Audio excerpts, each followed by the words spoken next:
Hi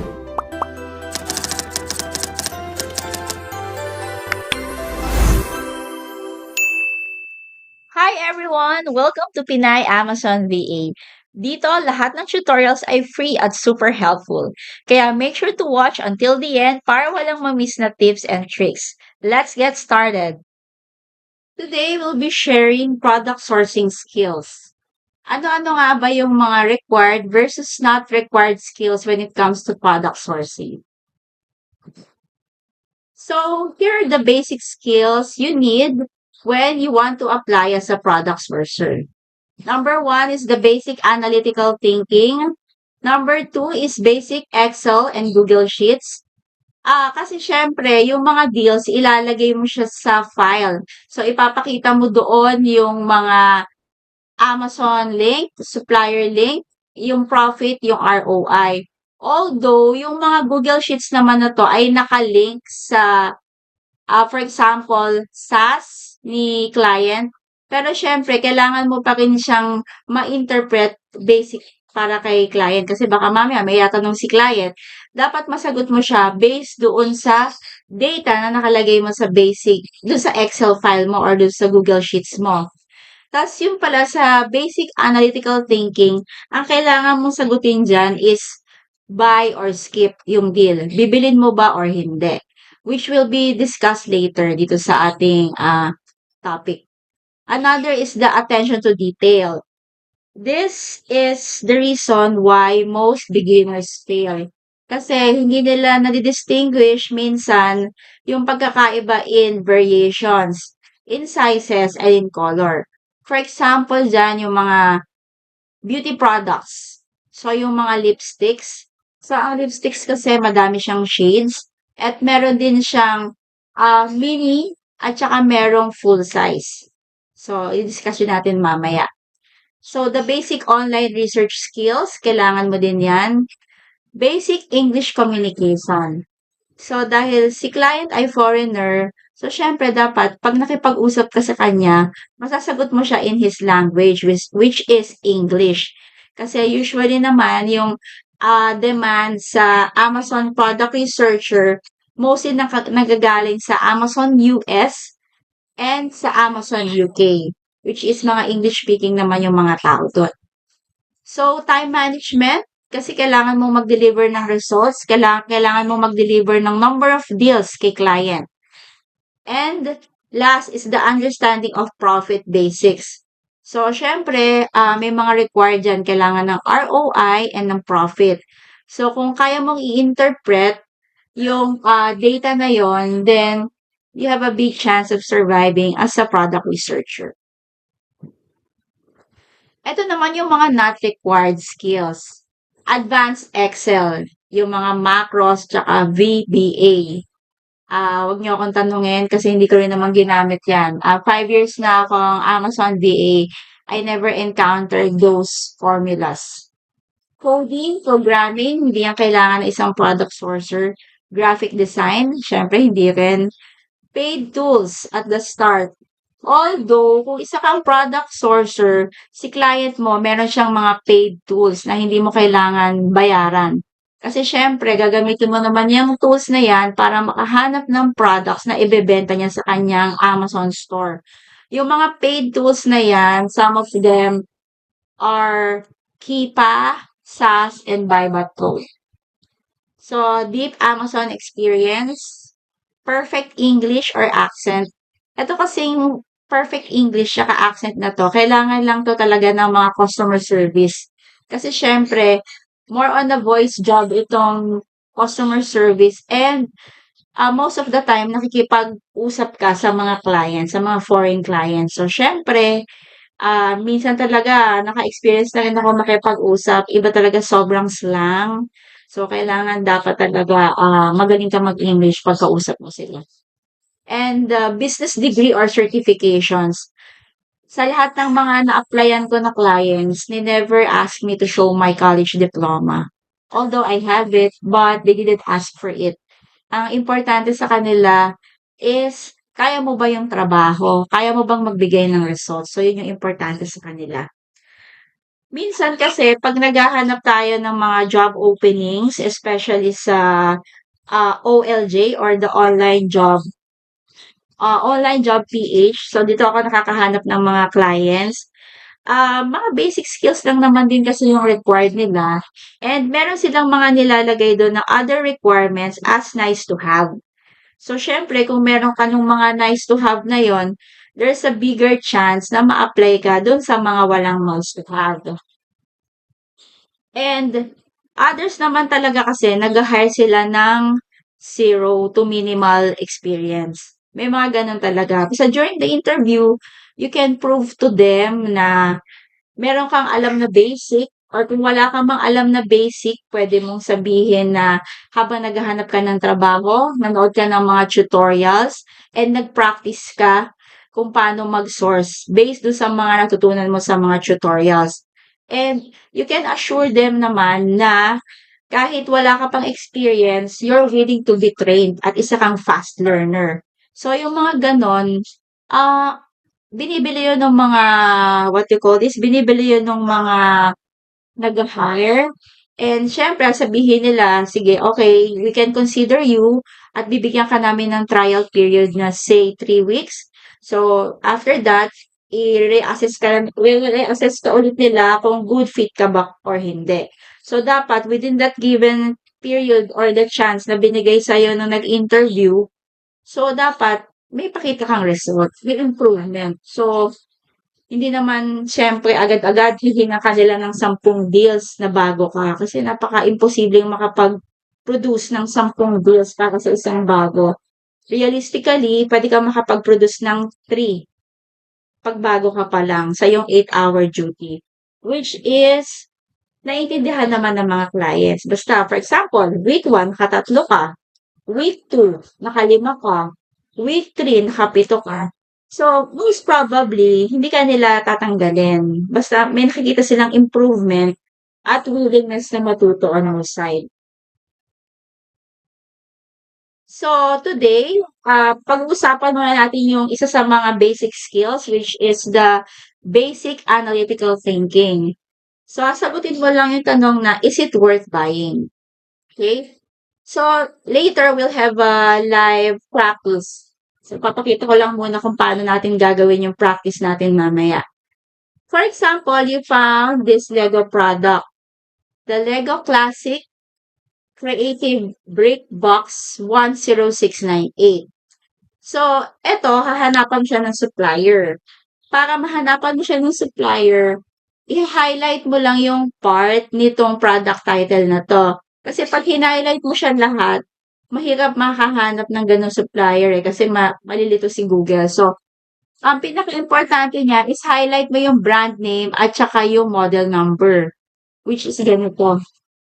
So, highlight mo siya, right-click mo yung mouse, and then hanapin mo yung search Google for Lego Classic. Yan, hanapin mo. And mapupunta ka sa page na yan. So, pag napunta ka dyan sa page na yan, meron kang, kung mapapansin nyo, may dalawang sides, di ba? Yung nasa left side, ito yung organic search. Ito yung result na binigay ni Google based dun sa product search na ginawa mo. At ito naman yung mga paid. So, ito yung mga suppliers na nagbayad sila para mapunta sila sa top page no, sa pag-search. And another one pala na kung halimbawa, hindi ka pa komportable dito sa sistemang tinuro ko na i-highlight mo yung part ng product title. Another mo pwedeng gawin is i-copy mo yung product, yung part ng product title and then i-paste mo dun sa search bar. So, pareho lang yung magiging result na ilalabas niya. Okay, balik tayo dito. So, kung mapapansin nyo, di ba, ang buy box niya or yung sell price niya sa Amazon page is $39.49. Para maging profitable to with at least $3 na profit and 20% ROI, kailangan makahanap ka ng supplier na kalahati lang yung presyo. So, what do I mean by that? So, $39.49, more or less, dapat ang mahanap mo is nasa $19.5 or less. Kasi kung wala kang makikitang, kung makakahanap ka ng mas mataas sa 19.5, hindi ka napapalo dun sa required na at least $3. Okay? So, papakita ko yan later. So, kung bago ka pa lang, nagpa-practice ka pa lang, syempre, di ba?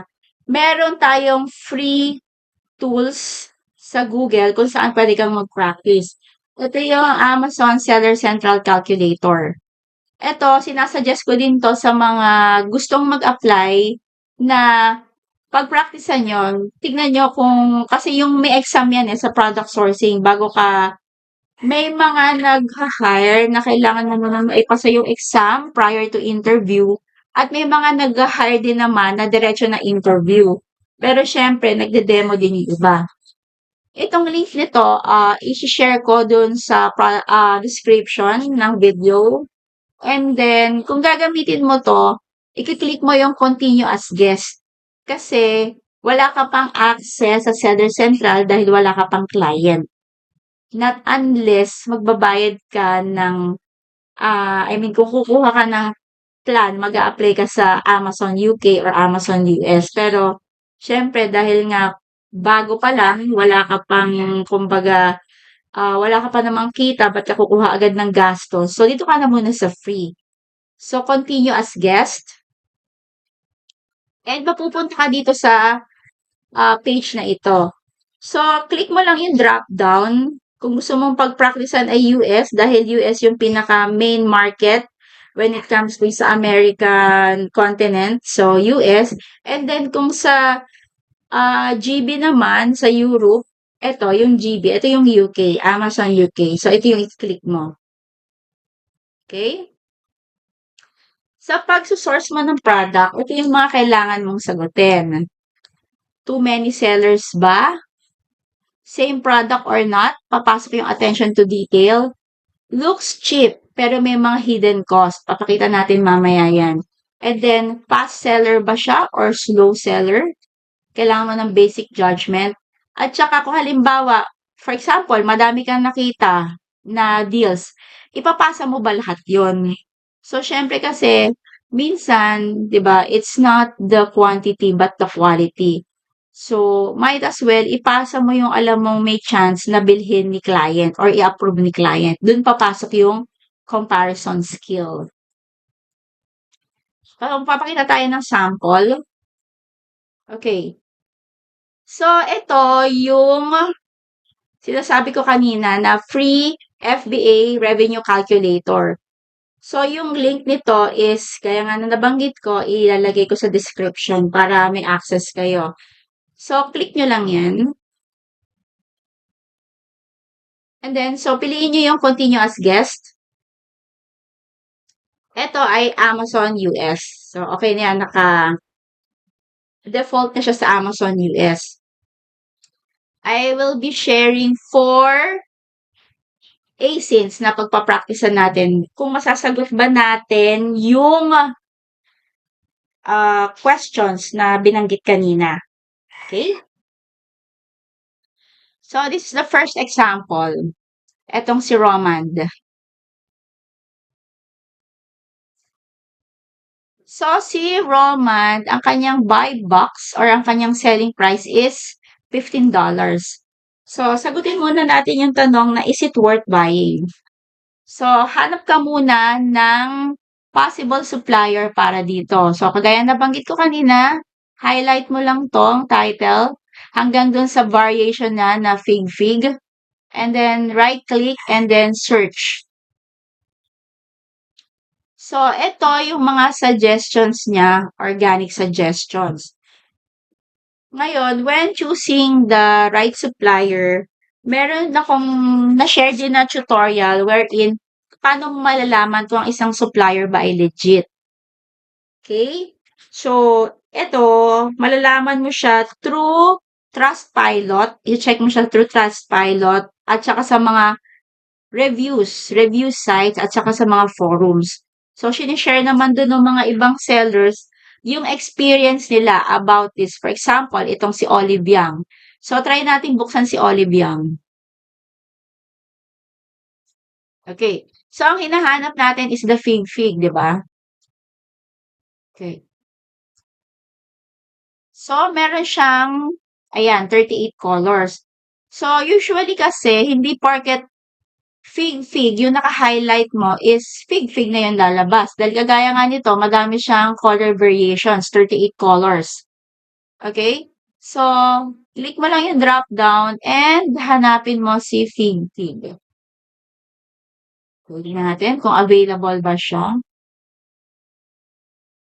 Okay, so ito siya. Si fig. Okay? So, ang price niya is 12, 12.93.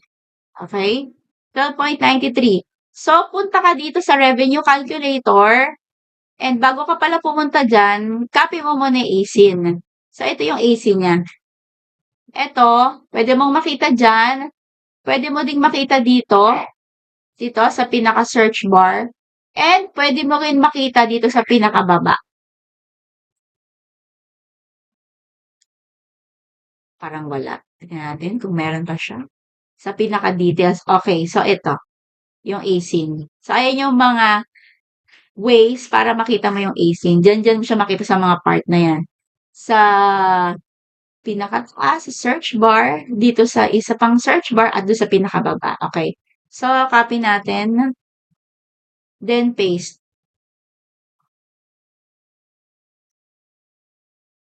Okay. So, dahil common si Fulfillment by Amazon or the FBA, ito ang pipiliin mo, si Fulfillment, sa Amazon Fulfillment, sorry. And then, scroll down. Ayan. Kung mapapansin nyo, nakaset na yung mga fees. Yung mga iba-ibang klaseng fees based dun sa marketplace na sinesearch mo. Okay? So, 'di ba ang nakita natin is 12.93. Okay, 12.93. Pupunta ka lang dito sa cost of goods. Cost of goods sold. Input mo yung 12.93. And then, kung makikita mo, hindi ka napasok. Dahil negative profit ka. So, for example, dahil beginner ka pa lang, ang binigay sa'yo ni client is at least $2 profit. Tas bukod kasi diyan, meron pa tayong tinatawag na mga miscellaneous cost. Itong miscellaneous cost na 'to, isa sa mga magandang example dito is the prep fee. So, bibigay naman sa'yo ni client kung magkano yung prep fee niya. Yung prep fee kasi, ito yung sinisingil ng mga prep centers kung may prep center si client mo or kung si client mo ay self-prep, may mga nilalagay din siya na cost dyan. Kasi syempre, kailangan niyang mag-print ng stickers, kailangan niyang bumili ng bubble wrap, kailangan niyang bumili ng mga tapes. So, ayan yon. Yan yung prep fee na yan. So, for example, ang prep fee is $1. So, hindi ka na talaga pasok. Ngayon, huwag ka agad-agad malulungkot or huwag ka agad-agad ma-stress kasi meron tayong mga tinatawag na coupons na ang common na coupons sa Amazon is the honey and the Cupert. Meron din akong tutorial kung saan shinare ko kung paano ba mag-install nitong mga coupons na 'to. Ito ay mga discount coupons.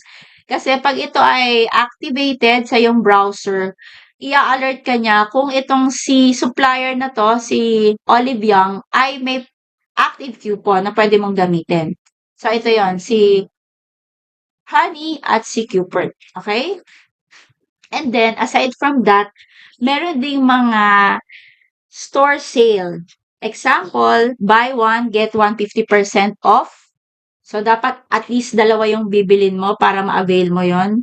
At meron ding buy two, get three. Okay? So, kumbaga, tatlo yung makukuha mo, pero babayaran mo lang dalawa. And meron din tayong tinatawag na volume discounts na ipapakita ko ngayon. Common si volume discount kay Style Korean. Okay?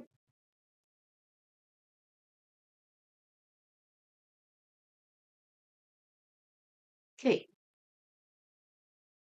Yan. Ito yung sinasabi kong volume discount. So, like si Style Korean, meron siyang extra 10% on all orders.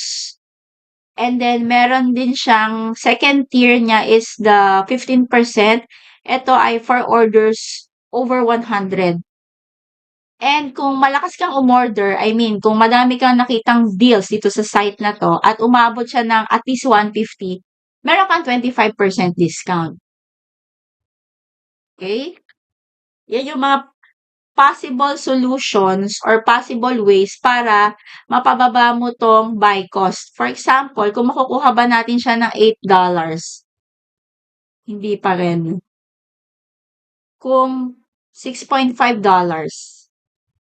so hindi pa rin. So dapat ito ay makuha natin ng try natin yung 5.5. So ayan. 5.5 pwede, depende kay client kung i-approve niya yan. Kasi nga, minsan kasi, bukod sa profit, may iba pang mga kino-consider si client like the volume. For example, $2 yung profit niya dyan, pero ang benta naman is pwede siyang bumenta ng at least 30 units per month. So, might as well, baka i-approve yan ni client. So, magpapakita pa tayo ng ibang examples. Okay? So, ito. So, for example, for the sake of the discussion, pumalo siya for at least $2. For example, ang galing mo, nakakuha ka ng mga coupons or may nahanap ka pang mas mababang supplier na makakapagbigay. Kailangan mo din consider yung mga ibang factors like the number of sellers. Okay?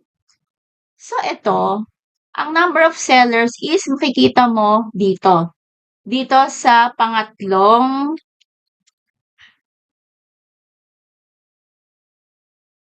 to. Ito sa pangatlong graph na to. Okay? So, makikita mo yung offer count. Offer count ay the same as the number of sellers. Okay? So, usually, para safe, check natin yung at least 3 months or 90 days para makita mo yung pinaka history din ng item na yan. Or kung gusto mong i-check yung kabuuan niya, simula nung na-list siya sa Amazon, pwede mong i-click to. So, pwede mo siyang itagal. Kung gusto mo isang buwan lang, ayan, click mo lang yan. Kung gusto mo ng week, or usually kasi talaga 3 months, ayan, okay? So, kung mapapansin nyo, palagi lang siyang nag-iisa.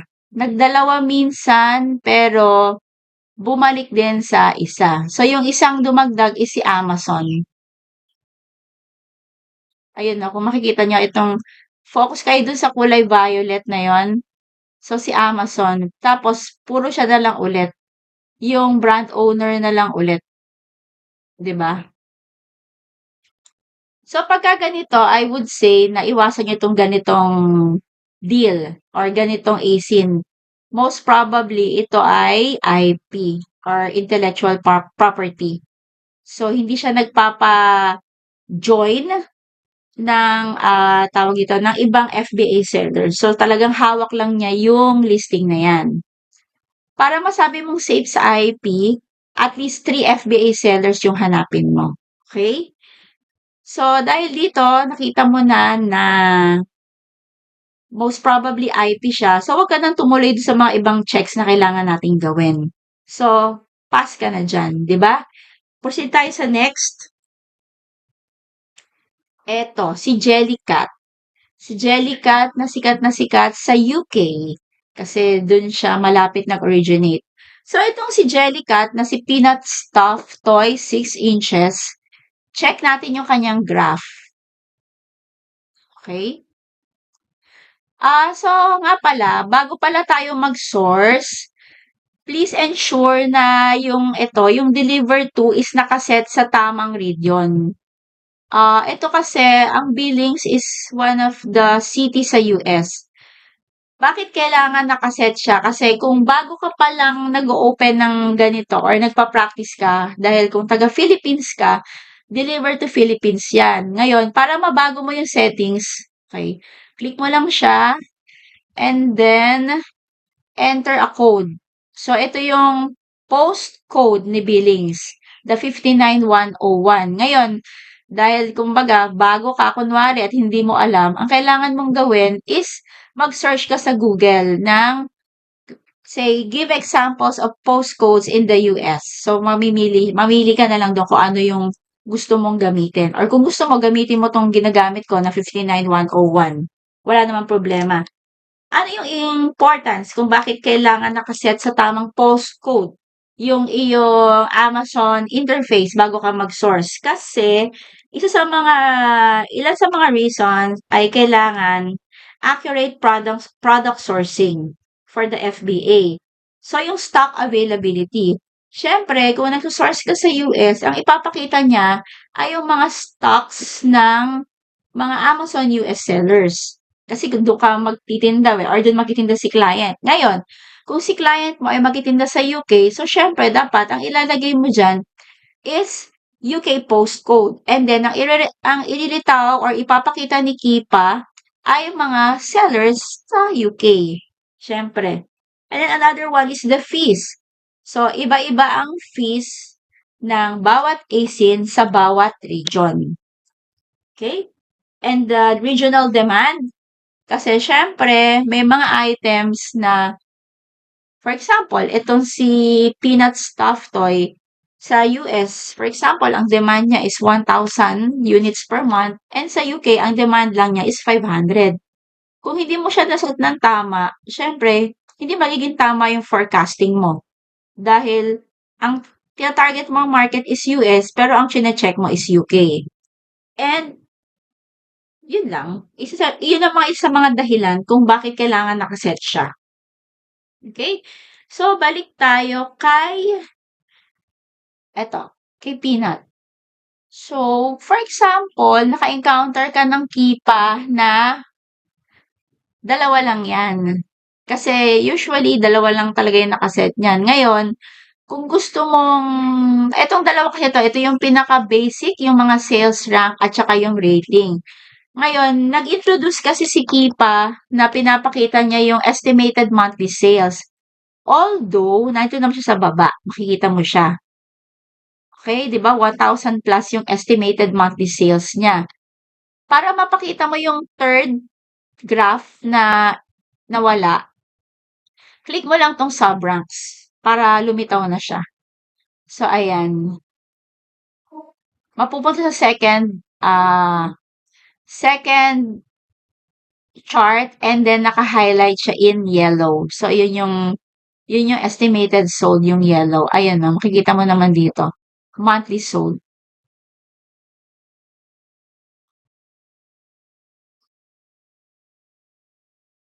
Ayan. Okay, yung yellow na yan. So, kung mapapansin nyo, di ba, sagutin natin yung too many sellers. Ibilangin natin, check natin kung ilan yung sellers. So, punta kayo, focus kayo sa pinakababang graph at makikita niyo yung color blue, yung new offer count. Okay, ito. Itong si new offer count, yan yung number of sellers. So, medyo madami, 99. And then, bumaba siya ng 48 at around April.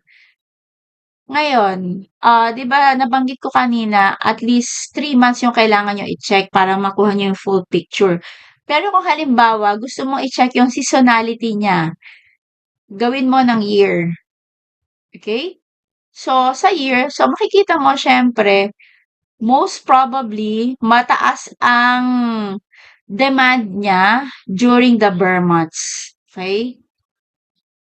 So, ito. Starting ng October. Ang number of sellers niya is 19 at ang buy box niya, ayun, yung violet sa taas.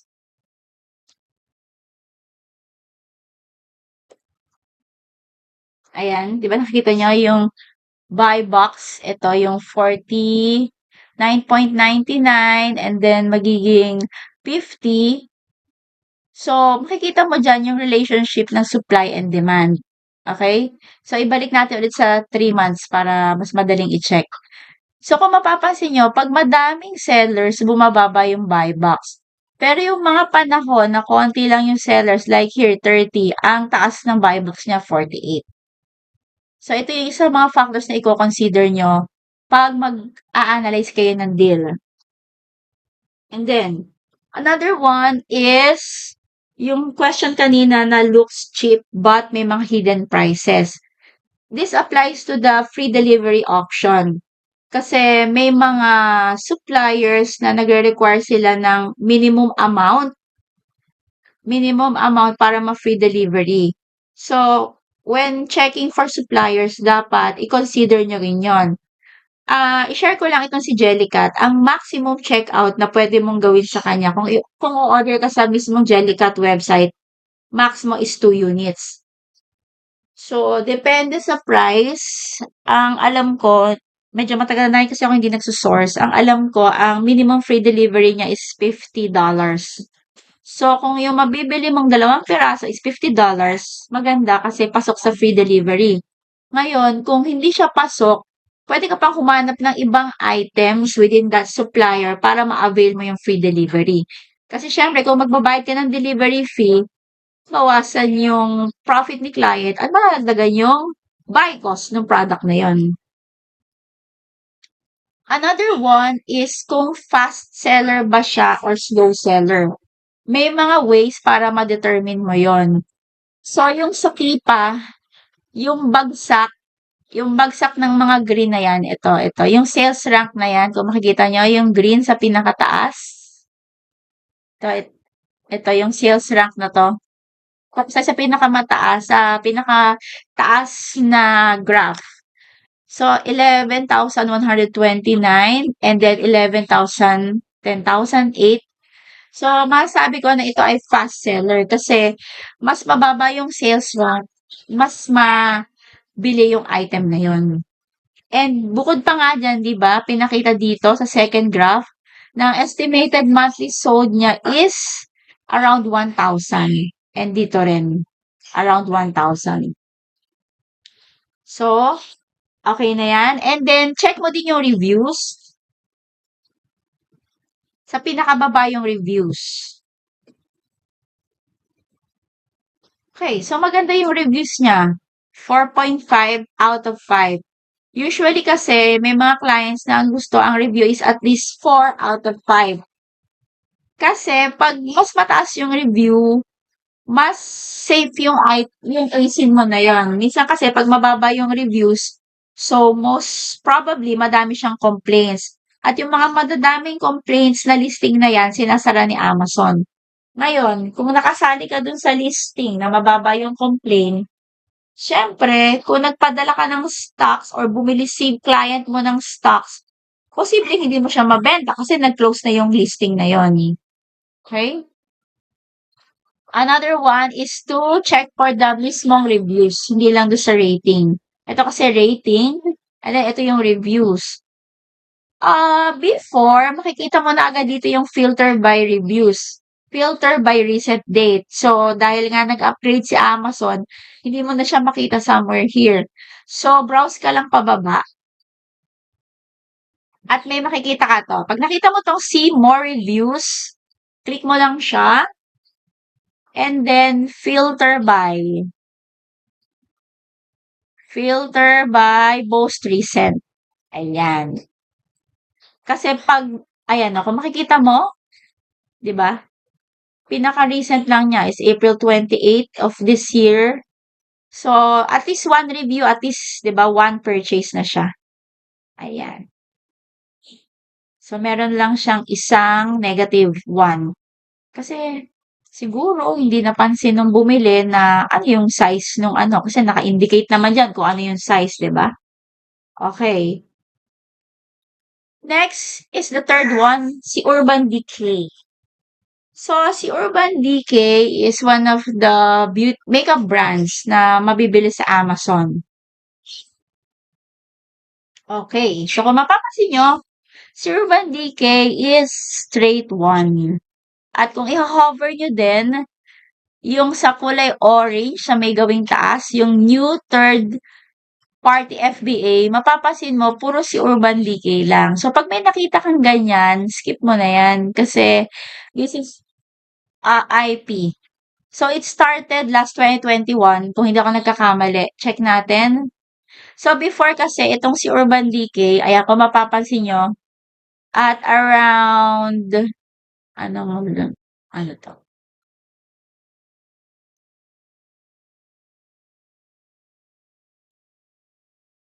Ayan, kung mapapansin nyo, bakit hindi lumilitaw yung date? Mhm. Wait lang.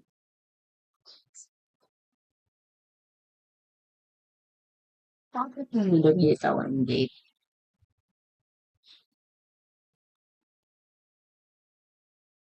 Ayun, sorry. Ayun na pala. Ito. Yung 2020, 2021. So, hanggang 2023, tumatanggap pa siya. Ito, sa mga panahon na 'to, highlight mo ganyan. So, sa mga panahon na 'to, tumatanggap pa siya ng mga FBA sellers na iba.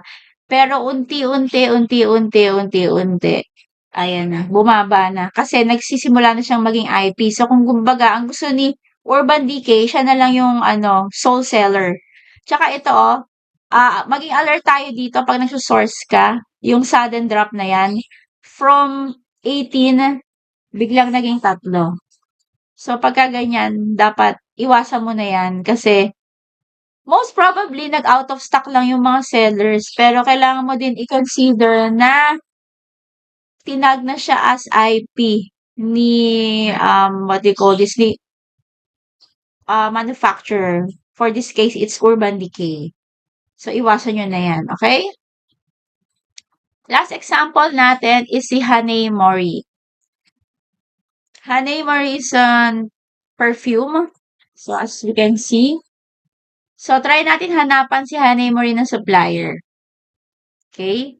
So, highlight natin siya and then, sorry, right-click, search. Try natin sa mismong brand kung may makikita tayo.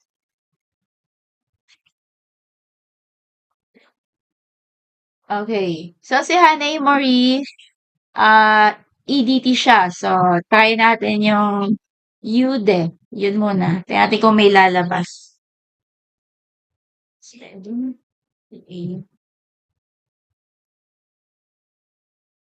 Okay. So, ito yung mga choices. Dahil, ito kasi nakakalito. Nalilito ako dito eh. Yun lang sinabi niya, Hanay Mori, EDT. So, kung mapapansin mo, wala rin. Hindi siya masyadong specific, 'di ba? Pero makikita mo si butterfly, mga butterfly images. So, try natin tong si butterfly EDT. Okay. Ayan. And then, ito siya. Click natin. I-sense check natin kung pareho ba siya. Ayan. So, dito kailangan mo ng due diligence kasi nga, medyo malabo yung product title niya. Hindi mo makita yung talagang pangalan ng product na search mo. Pero tignan mo na lang siya sa picture. So, ayan, di ba? At doon sa supplier, so pareho naman siya. Another way to check dito is dapat alam mo yung UPC. Tingnan natin kung may UPC code ba dito.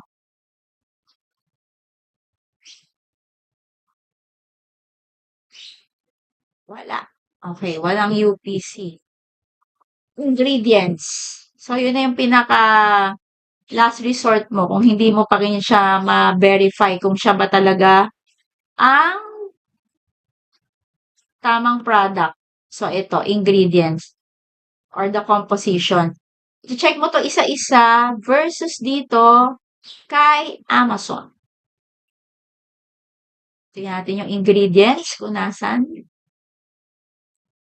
Parang wala din. Wala pala sa baba. Ayun. Wala din.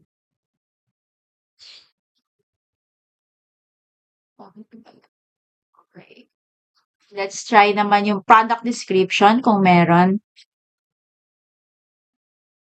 Kasi yan, strawberry and blackcurrant. Tingnan natin kung meron dito.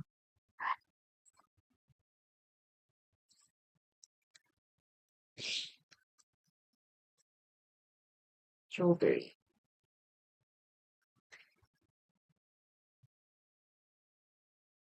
Wala din. Okay. So, ito yung kailangan mo ng attention to detail. Bukod sa hindi siya malinaw, another one is may variation siya in sizes. So, 'di ba makikita mo 3.4 yung naka-default niya.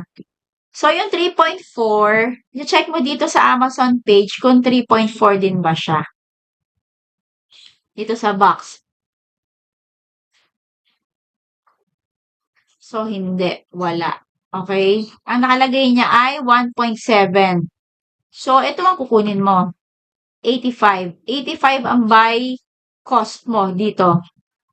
So, try natin kung papalo. Most probably hindi kasi $30 lang yung difference.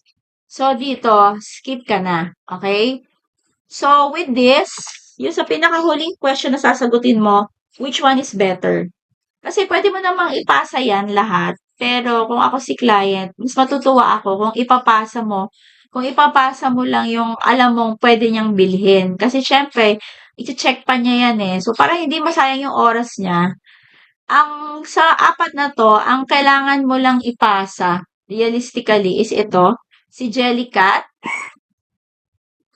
Si Jellycat lang talaga. Kasi itong si Roman, it's possible IP din, 'di ba? Based sa pinag-usapan natin na graph kanina. Si Urban Decay is confirmed na IP talaga. And then, itong si Hanay Mori, pwede siya kung makakahanap ka ng supplier. Or kung magkakaroon ng promo itong brand.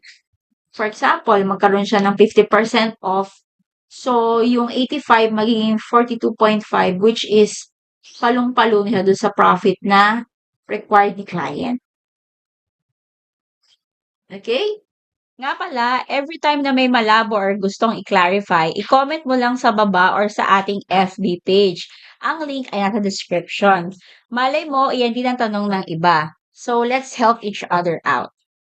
Thanks for watching. Don't forget to subscribe for more free tutorials and share this video to help others too. See you in the next one.